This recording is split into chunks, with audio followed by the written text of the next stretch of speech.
O Evangelho segundo o Espiritismo, capítulo 8. Bem-aventurados aqueles que têm puro o coração. Deixai vir a mim as criancinhas. 1. Bem-aventurados aqueles que têm puro o coração, porque verão a Deus.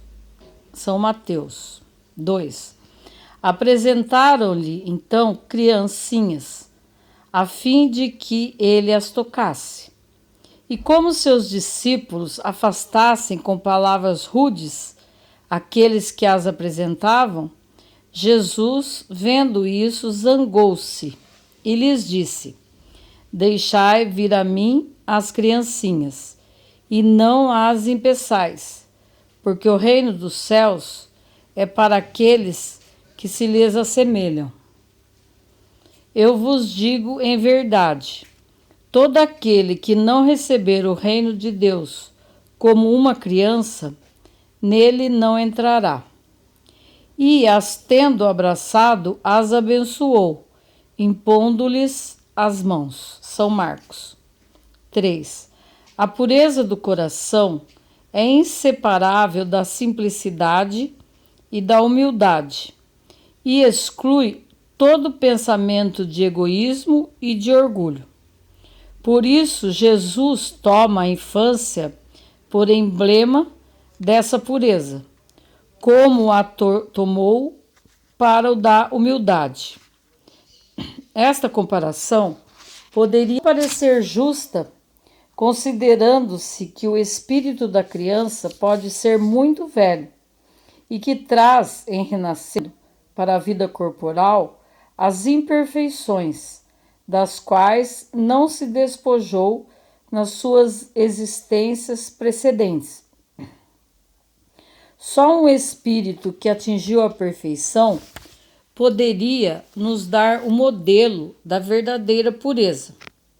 Contudo, ela é exata do ponto de vista da vida presente, porque a criancinha, não tendo ainda podido manifestar nenhuma tendência perversa, nos oferece a imagem da inocência e da candura.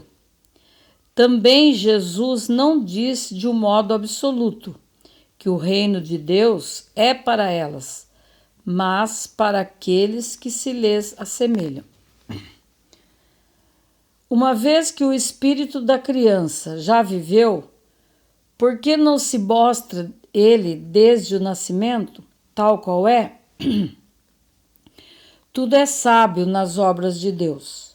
A criança tem necessidade de cuidados delicados que só a ternura materna pode lhe dar.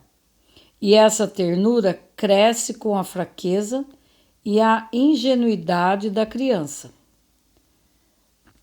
Para uma mãe, seu filho é sempre um anjo e precisaria que assim fosse para cativar a sua solicitude.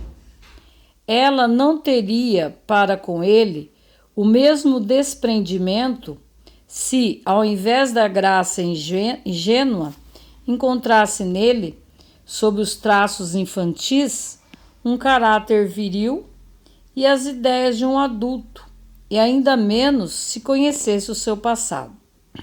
Seria preciso, aliás, que a atividade do princípio inteligente fosse proporcional à fraqueza do corpo, que não poderia resistir a uma atividade muito grande do espírito, assim como se vê entre as crianças muito precoces.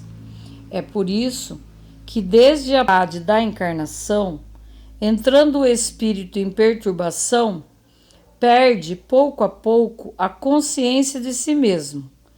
Ele, durante um certo período, permanece numa espécie de sono, durante o qual todas as suas faculdades se conservam em estado latente. Esse estado transitório é necessário para dar ao espírito um novo ponto de partida e fazê-lo esquecer, em sua nova existência terrestre, as coisas que poderiam entravá-la. Seu passado, entretanto, reage sobre ele, que renasce para a vida arte moral e intelectualmente, sustentado e secundado pela intuição, que conserva da experiência adquirida. A partir do nascimento, suas ideias retomam gradualmente impulso, à medida que se desenvolvem os órgãos, de onde se pode dizer que durante os primeiros anos o espírito é verdadeiramente criança, porque as ideias que formam o fundo do seu caráter estão ainda adormecidas. Durante o tempo em que seus instintos dormitam, ele é mais flexível e, por isso mesmo, mais acessível às impressões que podem modificar sua natureza e fazê-lo progredir, o que torna mais fácil a tarefa imposta aos pais.